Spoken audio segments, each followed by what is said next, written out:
I want to get You're to welcome. read now from former FBI investigator Bill Daly. Bill, just walk us through from your past experience. What do you think? What sounds consistent with what you understand, and what maybe stands out? Well, certainly my experience wouldn't apply to this because of the unique nature of what's going on here. But I will give you my view from having worked in law enforcement and also been kind of on the civilian side where we get involved in civic cases. A couple of things jump out to me, Charles. First of all, the search warrant appears to be very broadly written. So if you read it, it kind of basically says all of Mar-a-Lago is perhaps searchable, depending upon where the President of the United States would spend his time, where he would travel to, what he would have access to. So it wasn't just confined, appears, to the storage area and maybe one or two locations.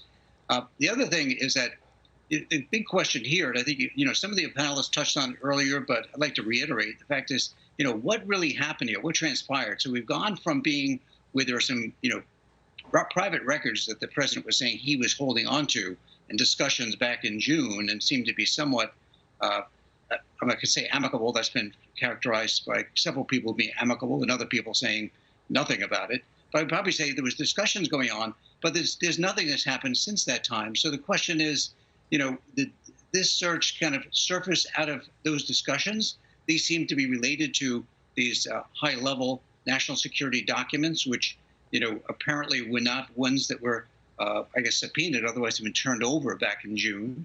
So did they deal with the National Archives or with some other issue at hand here? And why wasn't this flagged to the president or his attorneys before showing up with a search warrant?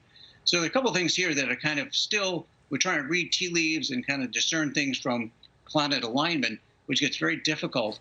But there are some concerning issues here with regard to why wasn't the president or his team asked for these documents? And if they were, can the government demonstrate that they asked and that was rebuffed in some way? Yeah, and of course, the president's been out of office, former President Trump has been out of office for a long time now. And, the whole thing, you just wanted the entire sense of urgency and the need to be this sort of ham-fisted or heavy-handed with the number of agents, the middle, it was dark, it was the morning, President Trump wasn't there. It just doesn't pass the smell test, if you will. Yeah, I would probably say, Charles, I mean, if you're going to conduct let's put aside being the former president for a second, because it does actually, the things you just mentioned kind of come into play, but to bring a number of FBI personnel, evidence response people to collect information in such a large property, you would need people to do that. I think, really going to go back to really what the predicate of this is, which is, to your point, even, why now, after several years of not being in office, why did this rise to that level of such an urgency and concern that they couldn't be asked for those, or couldn't have called the president's team up in Bedminster and say, hey, can you meet us down there? And we'd like to get a hold of these documents because we're concerned of their safety or their well-being. What else is happening?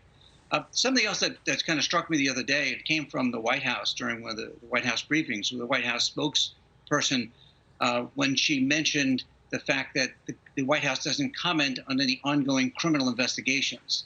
Now, whether that was a kind of a slip Mahoneyism or whether that was something that they were tied into, I didn't get anywhere along the way here that up to perhaps the violations have been listed in the warrant with regard to what these documents, may have as far as a legal vulnerability, right, but hadn't heard anything regarding kind of legal aspects to this. Was it just an effort to retrieve these documents for safekeeping because of the high level of security needed around anything to deal with either nuclear or other national security issues? Or was there something else afoot here? And again, why wasn't they asked for it? If they were asked for, I think people would like to know that they were asked for, and if they were rebuffed, then we'd like to know that. And it keeps coming back to the affidavit and really, truly trying to understand, why this all went down. What was the sense of urgency? And again, is it a criminal investigation, is it a national security investigation, or is it just a fishing expedition?